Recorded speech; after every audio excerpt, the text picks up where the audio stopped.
2017 елгы Сәләт Биләр форумының уку-укыту программасы 3 төп юнәлештә алып барыла. Ул да булса digital, hard һәм soft skills юнәлешләре.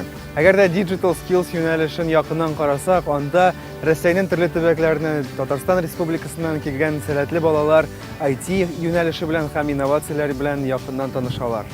Hard skillска килсәк, анда күбрәк һөнәрчеләрне таба алабыз, чөнки анда нәкъ менә шушы куллар белән, үзләренең куллары белән балалар яңа ниндидер әйберләр иҗат итә алалар. Һәм болар барысы да шушы сәләт форумында уза.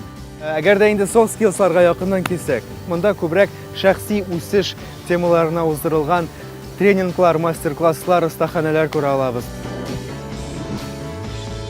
Хәзерге вакытта Изге Биләр җирендә 6нчы халыкара сәләт уку-укыту форумының 2нче сменасы бара. Бу сменаның төп темасы мәгълүмати технологиялар. Уку-укыту программалар кысаларында 3 төп юнәлеш эшләп килә. Ул да булса инфолаб, эффектлы эзләү, мәгълүматны эшкәртүдә кулланылган инструментларны өйрәнү, иннолаб, инновацион продуктларны булдыру өчен ашыру һәм иң соңгысы интеллаб. Ул да булса ясалма интеллектны алга җибәрү. Балаларга әлеге юнәлешләрдән дәресләрне, остаханәләрне күренекле шәхесләр һәм белгечләр бирә. Һәм әлбәттә балаларга бу бик ошый.